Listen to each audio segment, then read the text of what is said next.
পোটরাজ হল দেবীর ভক্ত। দেবীর দূত হিসেবে পোটরাজের ভূমিকা গুরুত্বপূর্ণ। পোটরাজের আসল নাম দামা। তার স্ত্রী দুর্পদ ও ছেলে আনন্দ। এই নিয়েই তার সংসার। কিন্তু ভাগ্যক্রমে দেবীর দূত পোটরাজেরই আজ ভীষণ শরীর খারাপ। পোটরাজ কঠিন রোগে আক্রান্ত। এই কঠিন রোগে আক্রান্ত হওয়ায় তার স্ত্রী দুর্পথের কান্না যেন আর থামছে না। থেকে থেকে শাড়ির আঁচল দিয়ে চোখ মুছছে। বাড়িতে কেউ না কেউ এই কঠিন রোগে আক্রান্ত। এমন অবস্থা দেখে মনে হচ্ছে দেবী মা হয়তো গ্রামশুদ্ধ প্রত্যেকটি মানুষকে ঝেঁটে নিয়ে যাবেন। এরকমই এক অবস্থার মধ্যেই বাড়ির ঠিক সামনের নিম গাছটিতে একটি কাক কর্কশ স্বরে ডাকতে থাকে। কাক ডাকা যে অশুভ তা দুর্পদ জানে, আর সেই জন্যই তার মনটা আরও খারাপ হয়ে যায়। তার ছেলে কাকটিকে ঢিল ছুঁড়ে তাড়িয়ে দেয়। সময়টা আষাঢ় মাস। চারিদিকে ঘন কালো মেঘ। সমানে ঝিরঝির করে বৃষ্টি হচ্ছে। এই সময় দামার বাড়ির দরজার সামনে একটি কুকুর টানা চিৎকার করছে। ডাক শুনে দুরাপদ আরও ভয় খায়। কিন্তু তার পাশে থাকা গ্রামের বউরা দুরাপদকে সান্ত্বনা দেয় যে পোটরাজ ভালো হয়ে যাবে। দুরাপদ পাশে থাকা গ্রামের আরও এক বউ মঞ্চলা বলে যে পোটরাজ দেবীর দূত, দেবীর ভক্ত, তার কিছুই হবে না। দেবীকে তুষ্ট করতে যা যা করণীয় সবই তো তোমরা করো, তাই তোমাদের পরিবারের কোনো ক্ষতি হবে না। দুর্পদ দেবীকে হাত জোর করে প্রার্থনা করে। অন্যদিকে গ্রামের সর্বত্র কান্না ও চিৎকার শোনা যায়। থেকে থেকে নিমগাছ থেকে সেই কাকটি কর্কশ হয়ে ডাকতে থাকে। কাকের ডাক শুনে দুর্পথের মনটা আবার ভেঙে যায়।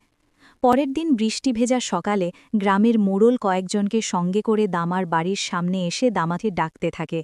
অনেকক্ষণ ডাকার পর বঞ্চলা এসে বলে যে পোটরাজ খুবই অসুস্থ, সে ৩ দিন বাড়ি থেকে বেরোতে পারেনি। তাছাড়া গ্রামের প্রত্যেক বাড়িতেই একজন করে বিছানায়। কিন্তু মোড়ল দামা তথা পোটরাজকে বাইরে আসতে বলে। তাই স্ত্রী দুরপদ বাইরে এসে প্রথমে মোড়লকে প্রণাম জানায় এবং তারপরে বলে যে পোটরাজ দামা বাড়ি থেকে বেরোতে পারবে না, সে আজ কঠিন রোগে আক্রান্ত। মোড়ল অবাক হয়ে যায়। আজ দেবী এমনভাবে অসুস্থ করে তুলেছেন, গ্রামে আরও অনেকেই অসুস্থ। তাই অসুস্থতা থেকে রক্ষা পেতে হলে ও গ্রামকে বাঁচাতে হলে দেবী পরিক্রমণ করতে হবে সবাই মিলে। সেই যাত্রায় অবশ্য দেবীর সেবায়েত পোটরাজকে থাকতেই হবে। কিন্তু পোটরাজ একেবারেই শয্যাগত, তাই যে কোনোভাবে সে তো বেরোতে পারবে না। তখন দুর্পদ বলে যে পোটরাজ ছাড়াই এই যাত্রা করলে কেমন হয়, বা এই যাত্রা করলে তো কোনো ক্ষতি নেই। মোড়ল এবং অন্যান্যরা অনেক ভাবার পর মোড়ল বলে যে পোটরাজের ছেলে আনন্দ পোটরাজ হয়ে এই যাত্রা করবে। কিন্তু দুর্গা তাতে রাজি হয় না, কারণ তার ছেলে আনন্দ স্কুলে পড়ে, সে পোটরাজ হবে কেন? পোটরাজ হলে তো দেবীকে মাথায় করে নিয়ে সারা জীবন ঘুরতে হবে। কিন্তু সেটা আনন্দ চায় না। আনন্দ এ খবর শুনে সে অবাক হয়ে যায়, সে ভয় পেয়ে যায়। কিন্তু গ্রামের একজন কর্কশ স্বরে বলে যে পোটরাজ আনন্দকে হতে হবে। আনন্দ রেগে যায় ও বাড়ির বাইরে চলে যায়। দুরূপা ছেলেকে ডাকতে থাকলে সে কথা না শুনে সে ছুটে চলে যায়। আনন্দ অনেক রাত্রে বাড়ি ফেরে। পরের দিন সকালে আনন্দ তার মা দুর্পদকে জানায় যে দেবী মারিয়াই গ্রামের বাইরে বসে আছেন। এই খবর শুনে দুর্পদ অবাক হয় এবং দেখে যে গ্রামের আরও অনেকে বা গ্রামের প্রত্যেককে দেখতে পায় যে দেবী গ্রামের বাইরে আছেন। তাই দেবীকে প্রত্যেকে পুজো করতে যান এবং দেবী মারিয়ায় জয়ধ্বনি তোলেন। পোটরাজ দামারও জয়ধ্বনি তোলা হয়, কারণ সবাই ভাবে কি যে পোটরাজ দামার জন্যই আজ দেবী বাইরে অধিষ্ঠান করেছেন। দামা একটু সুস্থ হয়, একটু উঠে বসে।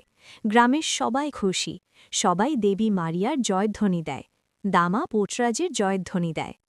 আনন্দ এবার মায়ের কাছে চুপি চুপি যায়। চুপি চুপি গিয়ে বলে, মা জানো যে ওই দেবীকে কে বাইরে রেখে এসেছিল? সে জানায় যে দেবীকে সেই বাইরে রেখে এসেছে, সেই দেবীকে বাইরে নিয়ে গিয়ে রেখে এসেছে। কথা শুনে দুর্পদ খুবই আনন্দিত হয় এবং সে বলে যে এই খবরটা যেন সে কাউকে না বলে। এভাবেই সংস্কারমুক্ত বেড়াজাল থেকে সমস্ত গ্রামবাসী মুক্তি পায়।